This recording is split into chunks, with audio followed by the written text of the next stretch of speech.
Hello, welcome to the Entrepreneur's Journey Live. I'm Natalie Fairchild, and this is Marden. He is the brain, and I am the heart. And I'm excited today because we're going to be talking about some things, and we got some questions about things that if you're an entrepreneur, you have felt or experienced this. And if you're saying you haven't, you're a liar. You're a liar.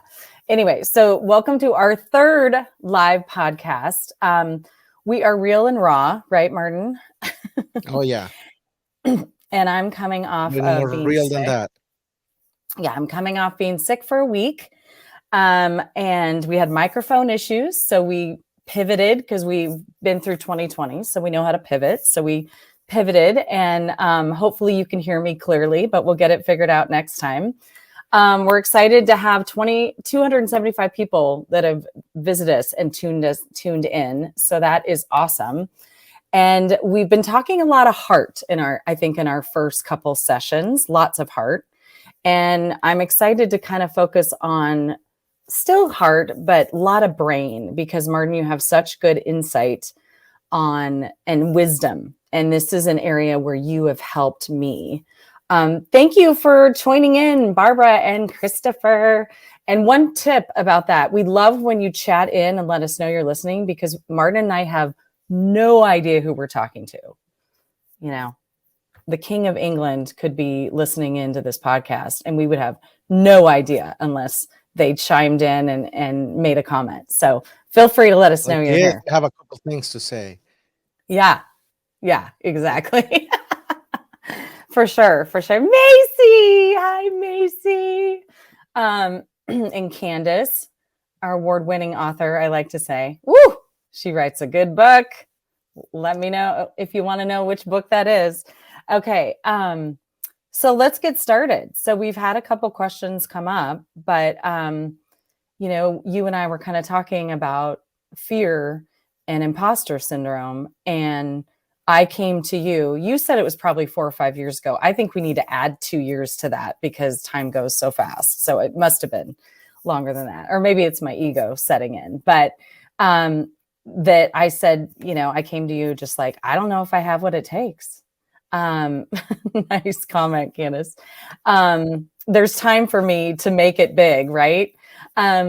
So, and you said you have imposter syndrome. And I said, I have what?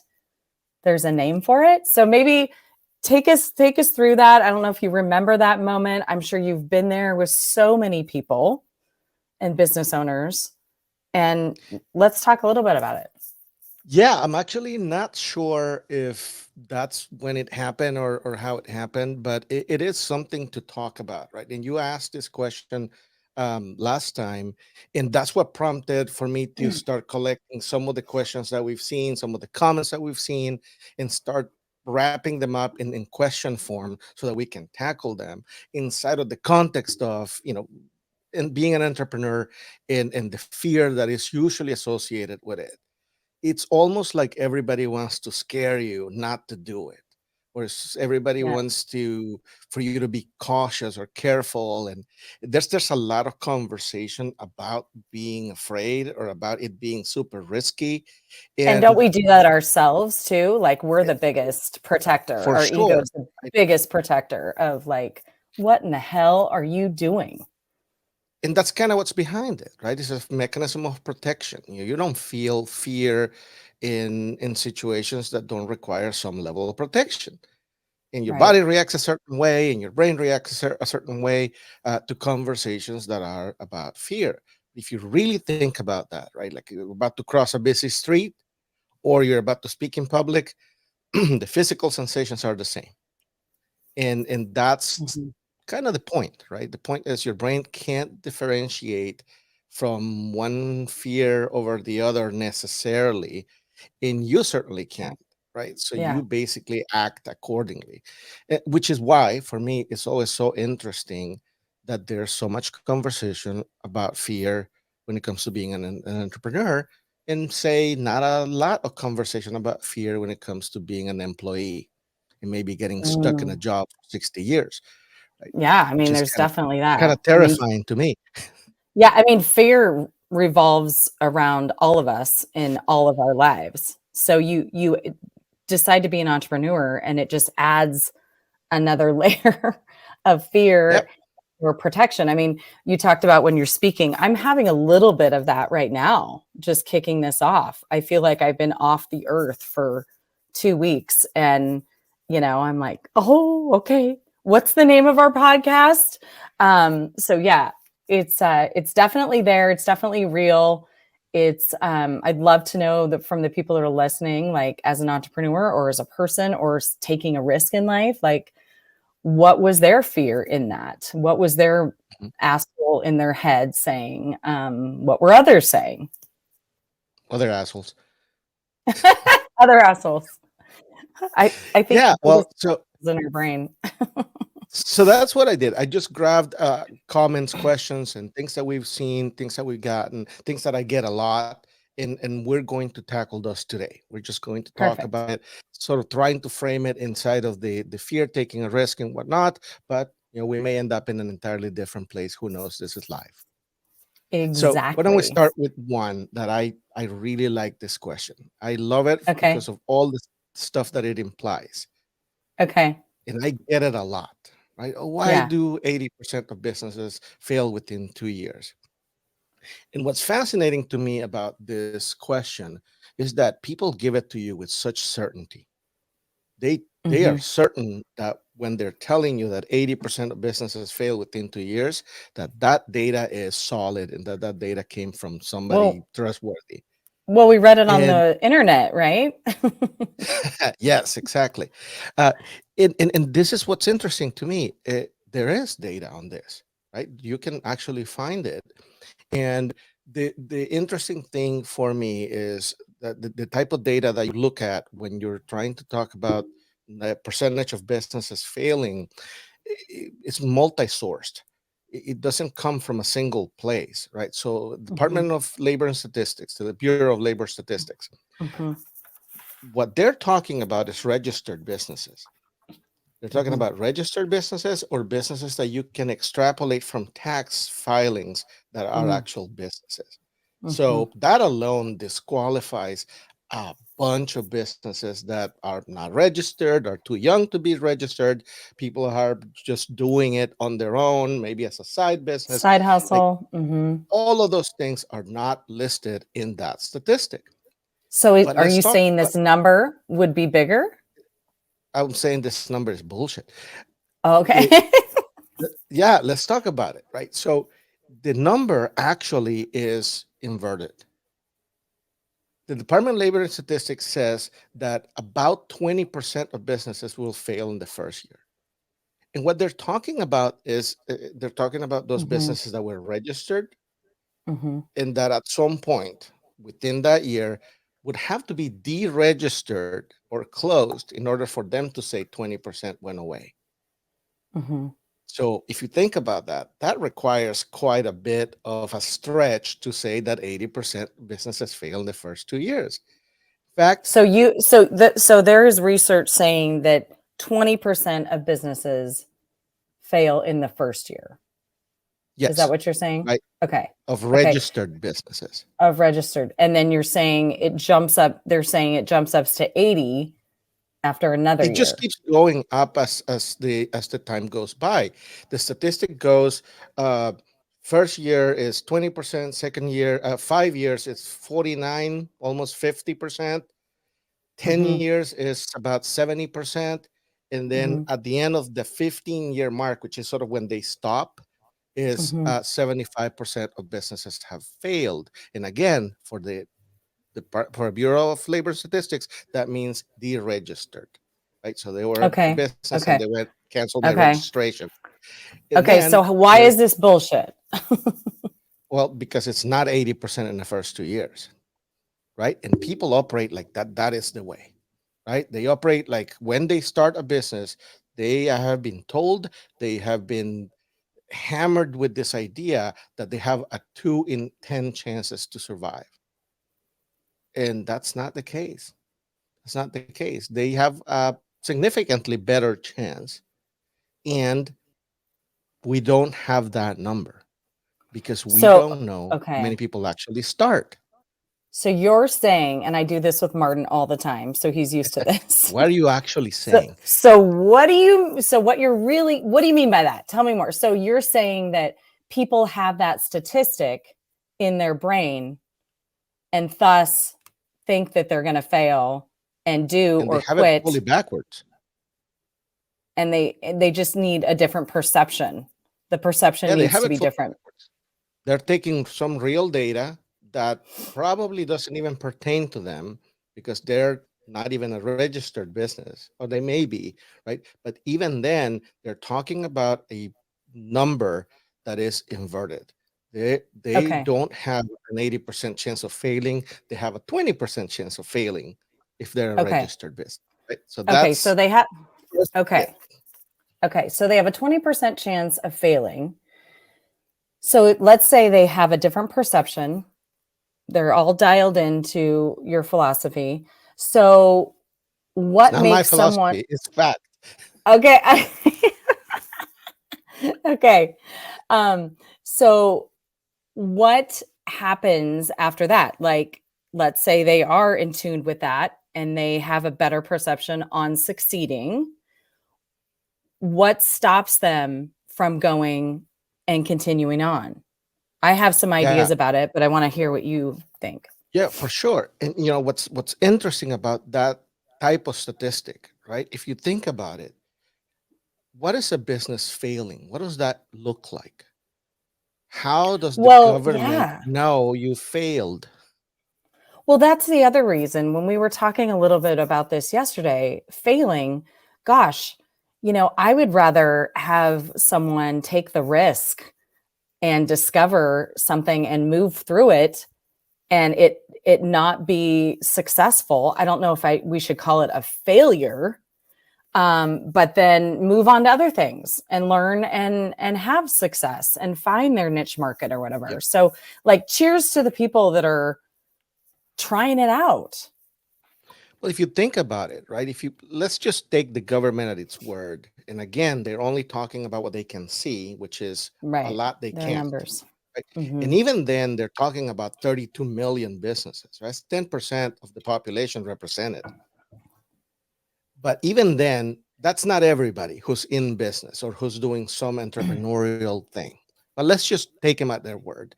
And all it is, right? You see that number that goes increasing on Hmm. failure as time goes by. All that Hmm. it is people stopping. Hmm. They just Okay. stopped, right? So They they stop stopped. filing for their LLC. They stop, right? That's all that happened. So for all I know, that statistic does not reflect a true business failure or success metric, right? It represents something that the government must track, which is tax revenue. Hmm. Okay. So So it's people not a are great stopping. it's not a great statistic to sort of live by if you're considering being in business, Hmm. because it's defeatist, right? It makes you think Hmm. that Totally. you have a very slim chance. And then people start thinking things like what Candace is saying, like, oh, my idea is not good enough to defy those odds. And if you have the Hmm. odds wrong, then you're really beating yourself up because you don't know if your idea is good enough. Now, here's the Hmm. other thing I'll Hmm. say. What's interesting about this is that I also track data on startups because I work with startups. I like to help out Hmm. sort of new ideas. And what's interesting about this is that about 90% of what's called disruptive startups fail. Hmm. Hmm. And for me, that's fascinating because you basically have the two extremes, right? You have people who, I don't know, they want to make t-shirts with doggy pictures, and then you have somebody who wants to invent the next AI product, right? They're just very different individuals. This one Hmm. here probably just going to figure out, how to do it in a sort of economic way, and that they can scale as time goes by. They're going to like grow organically, sort of layer it up and keep getting bigger, and probably make a nice little side living off of it. Maybe even one day make the jump into something bigger. Kind of cool. But this other one, right, that has been watching too much Shark Tank and that thinks that all there is becoming the next billionaire, their chances of failing are actually significantly higher because most of their ideas, if you're hell bent on making something that is going to be disruptive or that you want to be the next, I'm trying to think of a non-asshole billionaire and I can't. Um, but if you wanted to try to take the next billionaire, it's not going to, your chances of that happening are kind of slim, right? Those Mm-hmm. companies, the ones that make it to $1 billion valuation within a Mm-hmm. first year, are called unicorns, and Yeah. 99.99% of those fail. Mm-hmm. Even then, even Yeah. after being unicorns, So why do you right? think? So Is it because they're focusing on the wrong things? yeah, well, for sure, they're focusing on being so different that is ridiculous, right? They're focusing on breaking the norm of an industry or like completely coming up with an entirely new product or service, and Mm-hmm. that's very hard. Mm-hmm. Instead of building up something that can scale because it's a good service, or something Mm-hmm. that can scale Mm-hmm. because it's needed. Mm-hmm. That's the Mm-hmm. logic, right? If you can Yeah. create Yeah. something that is needed, you're in it, So let's circle even if back there's a bunch to of other people doing it. right. Exactly.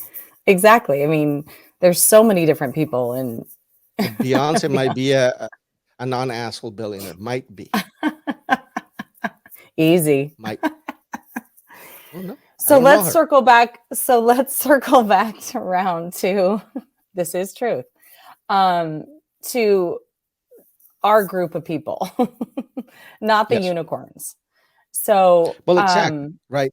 so They shouldn't try to why be. do our yeah, right. Why do our people stop or end their business or don't make it?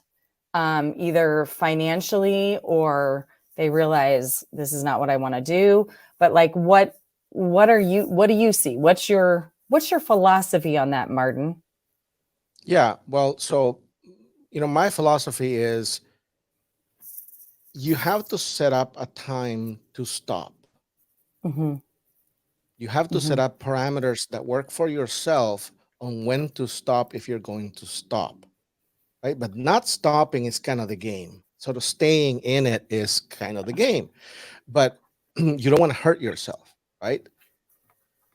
If you're Okay, so trying to what do you mean is yes, so, if you're trying to do something that is costing you 5K a month and it's not mm-hmm, working, it's not mm-hmm, coming on board, that may be the time to stop. mm-hmm, mm-hmm. But Okay. you want to create those measures for yourself, right? They need to be real measures. They don't need to be TV measures. They don't need to be Department of Labor and Statistic measures. They need to be your own. It needs to work for you to be in business. And the way to avoid even getting there, even getting to the stopping point, is to build in layers. Nobody Mm-hmm, says that you have to go nuts, balls to the walls from the beginning. And that's the other thing. Like one of the things that I struggle with the most is with how much just toxic advice there's out there. mm-hmm. This Right. the hustle culture. Oh, you don't need to sleep. You don't need to, right? Like that kind of stuff. Mm-hmm, It just breaks people. And I'm just gonna mm-hmm, wrap up my point with the whole statistics and thinking about numbers and all that. I always, whenever somebody throws a number at me, whatever that is, for whatever topic we're discussing, I always think, well, who benefits from me thinking that way? mm-hmm, If mm-hmm. you think That's a good about it, one. right? Mm-hmm, If you think about it, everybody's like, oh, being an entrepreneur is just so dangerous and so risky and 80% fail. Like, who benefits from that narrative? Who yeah, benefits from all of us not wanting to try? Because yeah, that's what it's creating, right? It's creating a group of people who won't try, even though they may be talented enough, they may definitely are good enough to do it, yeah, but yeah. they won't try. That's the true failure there. You Well, can measure anything. And people have said to me, I think I've said this before, wow, you took a risk, like that's amazing, yada, yada. And I'm like, well, yeah, I did, but our back was against the wall. And so sometimes we don't make big changes or take big risks unless it's too painful not to take the Yeah. risk. And I'd love Yeah. to see us more taking that risk because we know in our heart we need to do this. And I have taken risks in that way. And, it's been good. But this particular one of starting Pacific Perks was because my back was against the wall and something had to change. So, Yep. yeah, Well, but yeah, for sure. so can we talk about that for a second? Yeah. What would you say was the your perception going in? Okay, so your back's against the wall. There's a situation that you need to tackle. Hmm. But going in, how did you feel about your chances? What did you think your chances were? What do you think your odds were? You know what? To be honest, I was so hyper focused on moving back to the Pacific Northwest where my family is. And I was so hyper focused on finding what we were going to do to make it happen. I didn't even know how to say espresso correctly. And my sister had to correct me Right. several times. I don't drink coffee. Some of you know that. Um, I was so hyper focused on this is our gift and our everything. All my energy went into it, a little unhealthily. Um, that I guess there was some fear, but I was so hyper focused on getting it up and going that failure wasn't an option. But there were Yeah, times, but for sure. were you worried about the statistics from the Bureau of Labor and Statistics? I don't know if I knew those statistics in 2007, Yeah. actually. You were hyper focused, right? Like, so Yeah. all it is, Yeah. right? All it is you had created for yourself a target, a goal. I mean, you want to call it whatever you want to call it, because there's also a bunch of toxic positivity around goals and things like Yes. that. And there But was. you had a direction, right? You had a place that you needed to get to. Focus was the real driving factor. And then you said something else. You said, some might have been hyper focused and might have gotten a little bad at some point. That's the other thing, Little meltdown. flexibility is the other thing that keeps people building businesses. You will learn. You will learn sometimes through hard knocks. You will have bad moments, but learning Okay. will be available. Okay. I'm going to bring something up that we haven't discussed about talking that sometimes I have a bone to pick with Marden about. So, Yes. Let's do it so here in Marden, front of people. okay, let's do this. Ready? I'm really going to Yes. challenge you on this one. This one pisses me off. Okay, let's So go. you've told me I've had some crises in my life. Oh, Yes. going through one right now. And you have told me you're really good in crisis. This is where things happen. And I want to say, fuck you. I don't Not my want fault. crisis. I don't want crisis and I don't want to be good in crisis. This is my office husband, Candace. Um, I don't want to be good in crisis Mhm. because you said your perception, and I'd love for you to like dial this out. You can explain this, what I'm saying, but you say that if I don't have something to focus on, I get myself in trouble. Do you remember saying that? Or you stop, right? Or Or you I just stop. slow down. You Yeah. have one of those like slow downs like the market That right now. and Yeah. and that yeah, and that's how what you mean by me getting myself in trouble because Yep.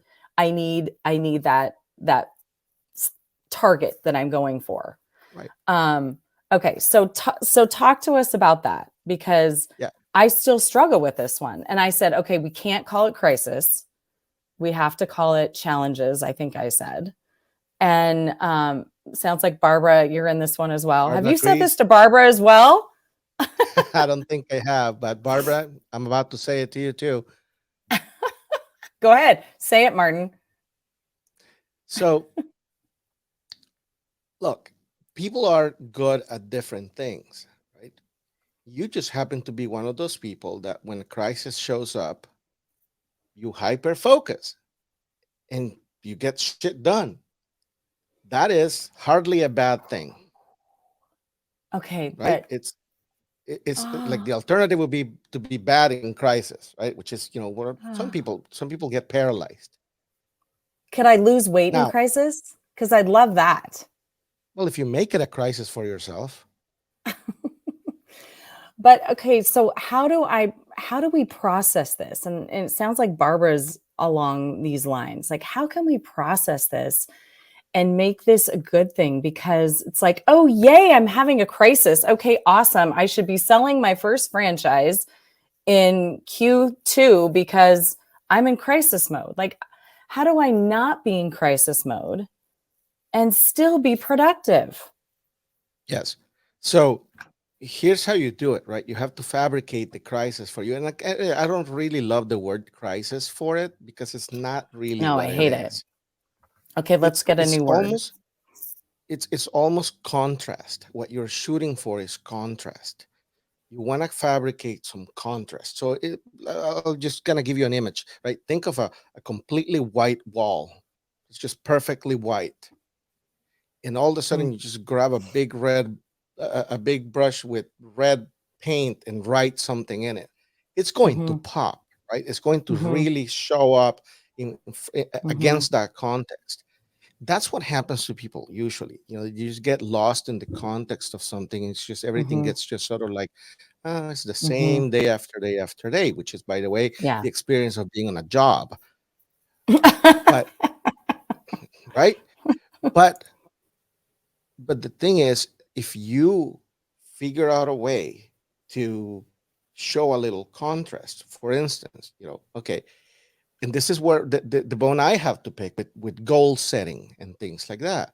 Saying, hey, I need to sell X many franchises by this time. That's like goal setting. Okay. I hate it. But if you build it in such a way that it's like this, like you commit to your employees that Mm-hmm. new things are coming to them Mm-hmm. when you sell this first two franchises, right? You put yourself in a bit of a you put yourself in a bit of a situation where like now your commitment lives elsewhere and you have to like live up to that. That's not Mm-hmm. a crisis, but it is a Mm-hmm. contrast, right? It's a thing Mm-hmm. that is going to be very, very noticeable if you don't make it. Mm-hmm. It's Mm-hmm. going to show you off if you don't make it. It's going to be a thing to explain. It's going to be a so Yeah. in the weight Yeah. loss logic is you buy that fit dress, right? And then you commit to go to a party. Like that's the sort of logic that you Never want to worked for try to me. use. But but it doesn't Yeah. work because it's a trick, right? You go into it and Mm-hmm. it's a promise to yourself. It's not Mm-hmm. really a you want to build it up such that it is a big, big promise. Mm-hmm. Mm-hmm. Like Yeah. Candace, Most it's of a good my, question. yeah. Go Like ahead. the issue is that you cannot trick your own brain into creating high stakes because Mm-hmm. you did it, right? So your brain goes like, no, Mm-hmm. that's BS. That's not it. You actually Totally. have to Totally. build the high stakes. You have to commit to the warehouse space. You have to commit to the right, and then Yeah. work your way Yeah. back. Yeah. And a couple things there. I mean, when I talk about crisis, I feel like my crisis have been in my personal life, which rolls right into my business life. Yeah. Um, And the other thing is what you just said about, committing to space. Like, whenever I do take that next leap and be like, Hmm. okay, we're going to a bigger commercial space, it's like the universe like provides and fills that up with everything that I need, or, a business goes up to adjust for that bigger expense and things like that. Yeah. But And I think what look, I mean, we're talking about the exact same thing, but that's the point. See, I mean, I personally don't believe that the universe does anything for you. I believe that This you're is where we're different. watching for it. Well, I believe that you're watching for it. You see, like Well, you're if you open buy to it. yourself if you buy yourself a red pickup truck and then you go out in the street, all you see is red pickup trucks, right? Totally. It's a matter of Totally. perception, right? Once you start looking and you have to define what you're looking for, then Yeah. whatever looks like that starts popping up, starts sort of coming to the foreground from the background, right? Yeah. It's contrast. And that's the trick, right? You have to build real contrast for yourself, not fake Yeah. goals. Yeah. You have to actually build something that pulls you to either a solution or a declared failure. And I really want to make a difference between what a failure is in the regular vernacular versus a declared failure. I encourage people all the time to say, oh, no, that we failed at that, Mhm. right? We failed at that and we're done with it. I feel like failure and the word success, which we talked about 2 weeks ago, are very much one and the same. It's like, what is your definition of failure? Because no one Yeah, wants to fail, but we all need to fail to learn to grow. And we do, and we will because we're exactly. human. It's Exactly. interesting. And you don't want to build things that hurt you, right? So you want to be able to say at some point, this is the end of that line and we're done with that. We're going to try Yeah. something new. Yeah. And So, just for our audience, Martin, that was a perfect example of you being the brain and me being the heart, because I feel a little bit more encompassed with the universe. And yes, it is our perception and we're open to it, but I feel that it helps bring things. And you're very technical about that and in your philosophy view. So here you are, you guys. If you're wondering if he's really the brain and I'm really the heart, there you go. There you go. well, and the cool thing about it is that they're not mutually exclusive, right? It works Right. for you to feel however you feel about it. Exactly. However, it's working, it's fine, Exactly. right? As long as it works. Exactly. Yeah. And I So, love the idea of not having these hard, fast goals and like what's your 5 year goal? What's your 10-year goal? I'm like, I have no clue what that is. And I think I talked about this 2 weeks ago, but I just feel like when me personally, when I have these hard, fast goals, my stress level goes way up. And then my hands are so tight on the steering wheel that I become paralyzed in fear and nothing happens. Nothing yeah. happens until I release a little bit and let the process happen. Obviously, you have to do things to make things happen, but you don't have to kill yourself. No, you don't. And one of the biggest things that I try to work with people on is knowing themselves. You see, you know that Yes. that doesn't work for you. You just know it. So why would you try to do that time and time and time again, right? You know that the whole 5 year, 10 year, 15 year thing goal stretches out too long, and you just don't connect with it. It doesn't motivate you, and in fact makes you feel stressed out. For you, what works is what's your next goal. Mm-hmm. And Mm-hmm. again, goal is a word that I'm like a little careful with. But what's your next objective, right? What is the next outcome you're Mm-hmm. after?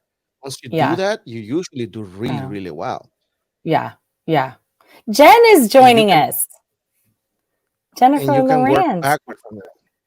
Yeah. Awesome. Yeah. Totally. Both for sure.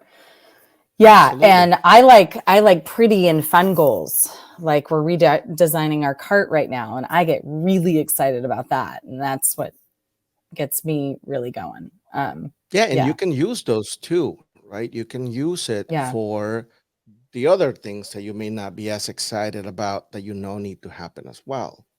yeah. Now, Uh, Martin, here's the thing.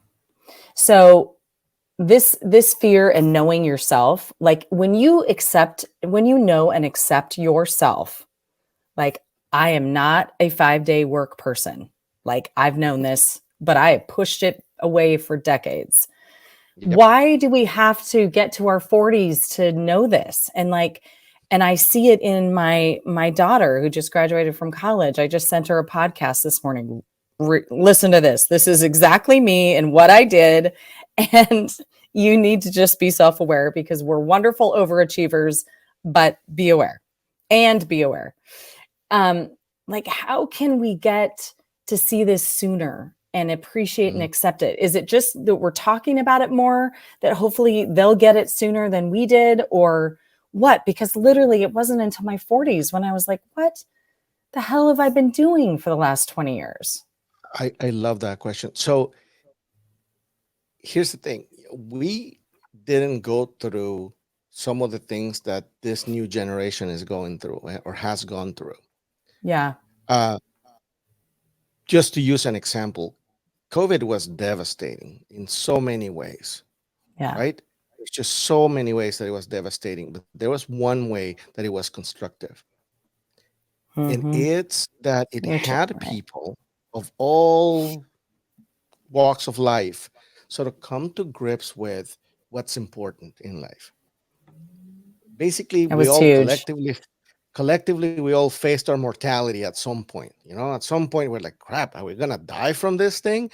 And then that's what did it, right? If I was like busting my ass for some company that doesn't appreciate me for 60 hours a week, you're like, is that worth it?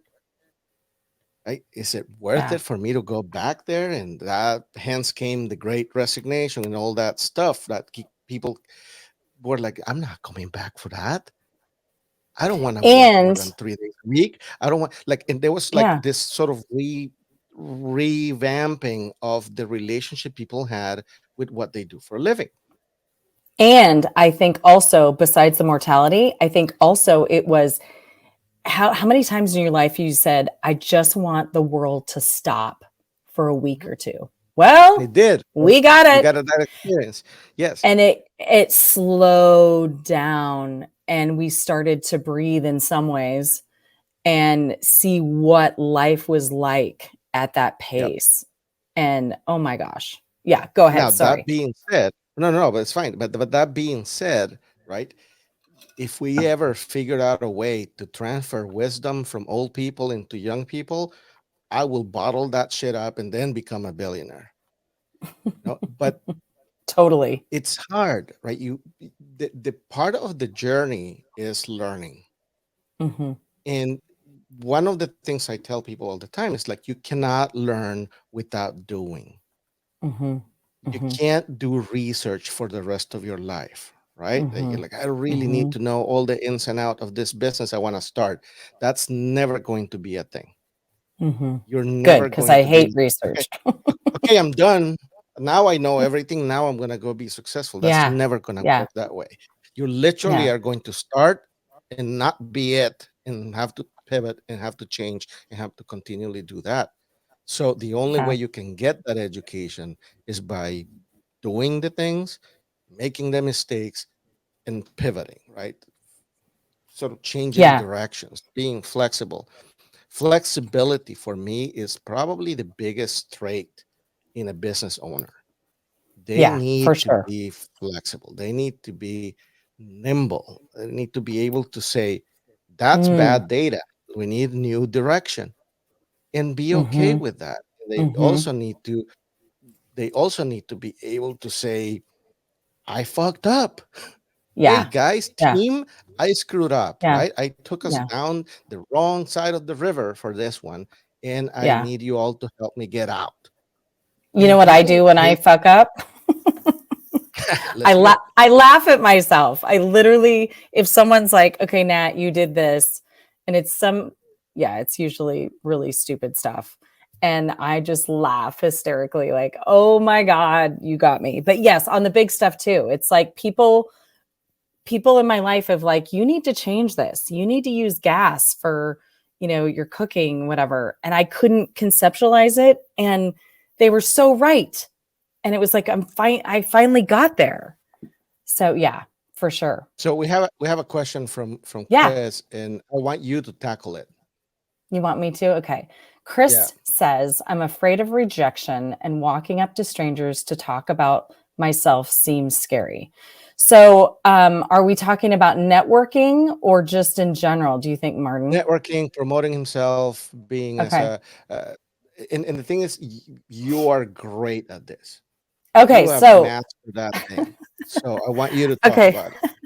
Okay, so Christopher, the first thing you do is you introduce yourself and ask them about themselves.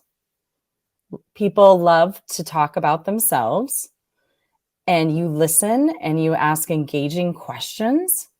And then guess what's going to happen? They're going to ask you about you. And that's when you get to talk. And you've already created a connection.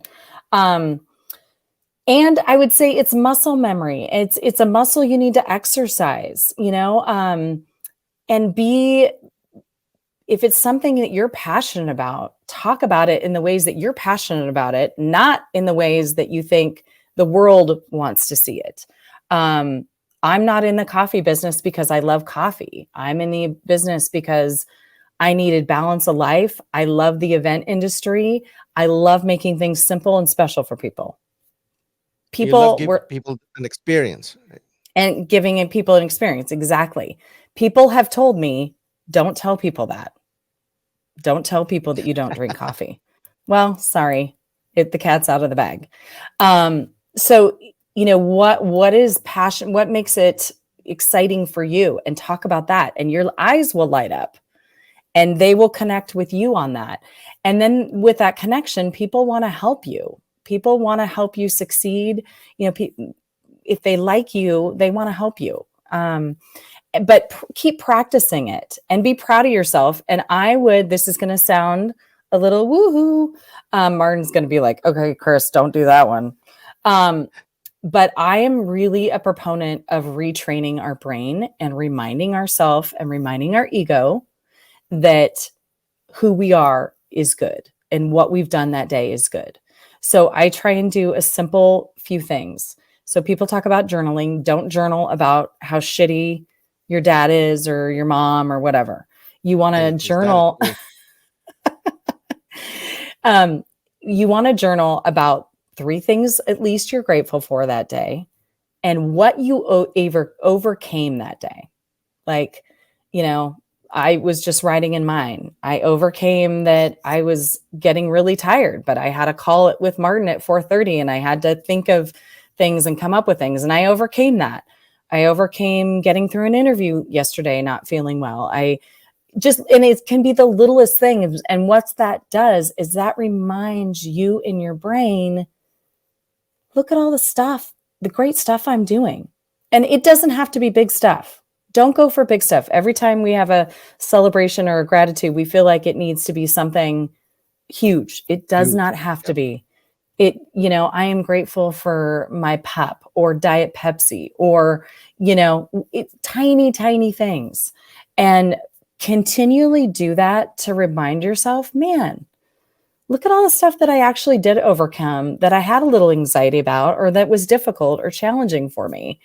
And, keep doing that and just practice networking. And you can come network with me and I don't know. I'm still trying to bottle up this secret sauce Martin talks about that I have Yeah. down pat. So Well, so yeah. I love what you said about. By the way, I don't disagree with you about training your brain. That is exactly what you're supposed to do. Well, the training the brain, but all the gratitude stuff, all that foo-foo Hey, stuff. that's how you. That's part of how you train your brain, right? And I want to Yay! circle. I want to circle back to a couple of the questions that we have gotten from people. One of them Okay. is, somebody wants to be fearless. What can I do for that? And the other one, very related, is overcoming negative self-talk. So I want to Hmm. talk about both of those. Hmm. So what Chris was asking, and what you said is perfect. You want to train yourself to be interested, not interesting. If you are Hmm. that person who Hmm. can walk around the room and sort of figure everything out about everybody else, you're going to leave that room and people are going to talk about how awesome you are. Hmm. They're going to talk about that guy who connected everybody. That's literally Hmm. my approach to networking. Hmm. I haven't done a lot of that lately because it's, COVID. Ugh. But Hmm. But my approach is I go around the room sort of collecting stories. And then I go, hey, Hmm. have you met this guy? Have you met this other guy? So by the time I'm done, there's this perception that I connected some good people. Absolutely. And it's not about, did I get business? Like, focus on the, like what you're saying, Martin. If I gave them an idea, we started talking about dogs, and I was able to give them, hey, have you tried this for that? I found this huge. It's like, oh my God, I'm doing that. Or Scott's Cheap Flights. Have you done that? Do that. It's free, blah, blah, blah. Then we're just helping each other. And So yeah, you totally. And gave something. what you said about retraining your brain, right? That is what's going to bring me back to the somebody wanting to be fearless and somebody overcoming negative self-talk. So first of all, I tell people that being fearless should not be their goal. Correct. I That was is going to say the not, exact same that's not a thing. goal you want, right? You want to be courageous. See, somebody who's Mm, fearless doesn't register fear, right? And you want to register fear. For yes. me, fear is a great motivator. So You you want to have know. said to me many times, I said, I'm scared shitless. And you said, good. That's my And I response was every like, time. good. And I was like, Good. okay, well, I guess I'm in the right emotion right now, even though I If don't nothing, love it. yeah. I mean, yeah. When in the middle of it, you don't love it, but it's if nothing else, right? It's a great sign of life. You're Yeah. alive. It's Yeah. a sign of consciousness, right? Yeah. You are actually aware of the stuff that's going on. You're aware of its size. You're aware of its implications, and you want to be right. I mean, otherwise, you wouldn't take stuff Yeah. seriously. Well, and you Now, want to celebrate that too, because that's just, absolutely. you're taking on different opportunities and you're open to different things. Like, I've been asked to MC the HR conference for the Seattle chapter in September, and I'm scared to I know death. that scares you. But I know I had to say yes, and I'm so excited. But Mhm. everyone's like, "Aren't you scared to death?" I'm like, "Oh yeah, but there's time for that." I'll start thinking about that in August.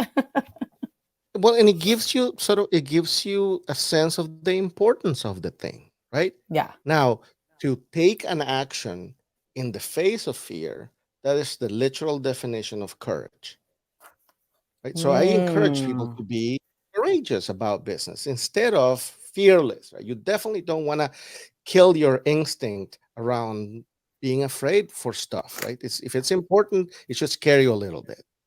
okay, so how And do you you should take an know? action. Say that again. Yes, Sorry. you should take an action anyway.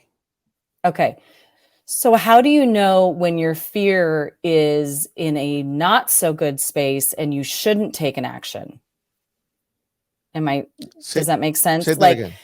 so when you're such in a fear space that taking an action might not be the right thing, or is there ever a space when you shouldn't be taking an action in fear? That's a great question. So I'm gonna say something controversial. For Here me, he goes. the wrong action sometimes is better than no action. Well, that's not controversial. I think that that's Hey, some people pretty buck at sound. that. But you want to take an action, something, right? Even if it's a small approximation to the big thing that you're scared about, you want to take a little action forward just to see how it goes. See if there's an adaptation you need to make. See that there's a new Mm, direction. See if you were completely wrong about the perception of mhm, the greatness of the thing you're trying to do. Because mhm, you may be wrong, mhm, right? Which I'll mhm, circle back to self talk. Uh, mhm, but that's what happens if you don't take any action. You literally sit there and fester in the fear, mhm. right? And That's true. that's not going to get you That's true. anywhere. That's true. Yeah. Barb has a great question or comment. And I think before we go to that, I think we could talk a lot about um, who's talking, your head or your heart. And I come from a heart perspective on this, and you come from a very brain perspective on this. So maybe someday we'll talk a little bit about that because it's We really can getting talk in about it tune. today. Okay. Okay. Okay. We can talk But about it. But are you yeah, ready for so the? Okay. But So what let's Barbara's take, saying that, yeah, let's talk yeah, about this is Barbara here. good. This is So what good. So I Barbara's can, saying is that, she can like get the project, but yeah. then getting it done makes her afraid of what the client will say. And Mm-hmm. that's Mm-hmm. totally fine. It basically talks Mm-hmm. about how you are probably Important. comfortable talking about, the who you are as a whatever it is that you're delivering. Mm-hmm. But then once it's actually time to deliver the thing, the importance of the thing grows. And that's not going to go away. And you probably don't want it to go away. Now, what you Ah. want to go away is the stalling, right? You just don't want to keep stalling. You want to take small actions, right? So if you really are concerned, if Mm-hmm. a client is not going to like the end product of something, show him a sample or show him a Mm-hmm. progress report, right? Like just get in front Mm-hmm. of him and be like, is this the direction we want to go? Is this the type of thing we want to talk Mm-hmm. about? And that would be a good moment to say, you know, yes or no. I Mm-hmm. think she's saying she's seamstress tailoring skills. With, For sure, you yeah. can definitely show progress report. You can Mm-hmm. show, hey, this is the direction, this is how it's going, right? And Mm-hmm. keep somebody informed. That would also help with your Mm-hmm. concern, because we Though, also make up a bunch of shit about what people may be wanting or maybe thinking or maybe, oh and God. half the time it'll be like, no, no, I wasn't worried. Oh yeah, for sure. The story I'm telling myself is, so I kind of feel like that's something that Barbara could work on though, because you don't want it to be, because I can relate it to when I was doing some design work because I thought that I needed to take that risk. And it was like an emotional roller coaster for me. Like, Right. okay. And then, trying to come back and pull everything together. And I was so anxious. And then I present it and then they would love it. And I'd be on this high and then I'd go back down and, oh. And so if you're having that, I definitely say try and avoid that. I will say that our stuff is always our stuff. So if we tend to be like that, it's going to be there. But I think we can learn different tactics to move to manage it so that Sure. where before it was a 7 every time, it's now like a 4. Or, and that's by, I think what you're saying is taking those little actions and kind of having a process for yourself and just keep moving it. And I think that that will subside some of that. But the longer we put things off, as we all know, the Totally. huger And it the gets. tactic is take an action, right? Instead Taking of just action. sort of Mm-hmm. sitting Mm-hmm. with the fear that the client may not like something, the Mm-hmm. tactic is take an action. And here's the other Mm-hmm. one. Start measuring stuff. Start measuring Mm-hmm. satisfaction. I ask him at the Mm-hmm. end, right? What do you give me out of 10? And just sort of go with that. And Mm-hmm. the more eight nice and tens you get, the more be like, huh, I mean, I guess I was afraid for no real reason. And And we're don't gonna do start. like the car dealership. Give give me a rating. And if it's nothing less than a 10, we'll get slammed by our company. So just make I'll sure it's get a 10. fired. Yeah. Yeah, exactly. What a scam. Exactly. Yeah. No, but that's the thing, and if you start getting six, sevens, and fives, you gotta be like, okay, what Hmm. can I improve? Like it's Hmm. all about sort of like immersing yourself in the conversation, and Hmm. it's scary, and it probably Hmm. never stop. So, but I want to talk a Yeah. little bit about self-talk. Okay. Yes, we could talk about this every single time. So this is something a lot of people struggle with. I struggle with it. Everybody who is up to anything even remotely important will struggle with this.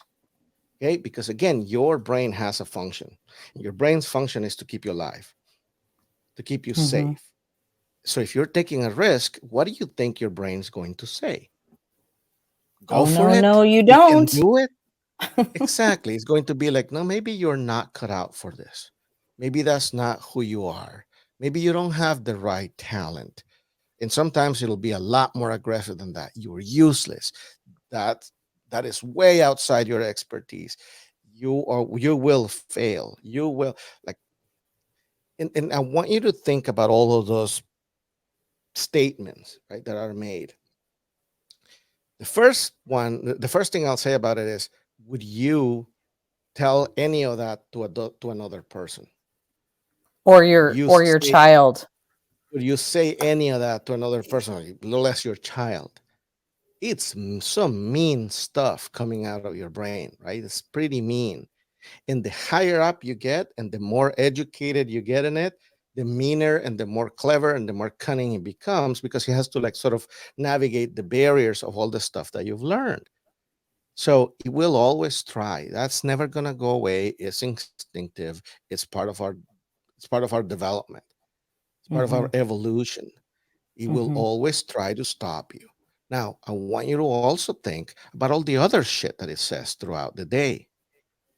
Most of it you either dismiss as BS, or you know it's factual because it's something you know, right? Give Like me an you have no example. problem, water's wet, factual, right? So you have no problem distinguishing between what's fact and what's BS, right? Right. Except when it comes to you. For some reason, when it comes to you, you take all of those things as if they're gospel. Yep. The only thing you have to do, right, is to hear it. You actually want to start hearing it Mhm. instead of Mhm. thinking you're thinking it. You want to start Mhm. hearing it. There's a way Mhm. to concentrate on it and see, okay, what is it saying? Oh, it's Mhm. saying this. Right? The first thing is that. The second thing is, you don't even need to argue. You just need to start connecting with the possibility that it may be wrong. Mhm. That's it. It's just a Mhm. very basic layer. It may be wrong. Mhm. It Or may you could be. just say, "Not today, Satan." By the time you get there, it'll come up with better stuff to say. But yes, like you want to start just allowing for the possibility Yeah. that that shit is Yeah. not fact. Yeah. Yeah. Now, So, yeah. Candace has a really great question here. Where can she send questions to our next AMA? You can actually post questions on all of our platforms, wherever you're watching. You can leave your questions right there in the comments right now after we're done. If you rewatch, and we will get to all of those. We're collecting them. We're Yeah. having them all in there. We only covered about 3 or 4 today, and we need to start wrapping up. But we really want to thank you for being with us. Yes. It was And good to um, see this a few new people commenting and joining in the conversation. And our for next sure. one is June 2nd, if you can believe that. We're going into June, 9 a.m. Pacific time. Happy Friday, everyone.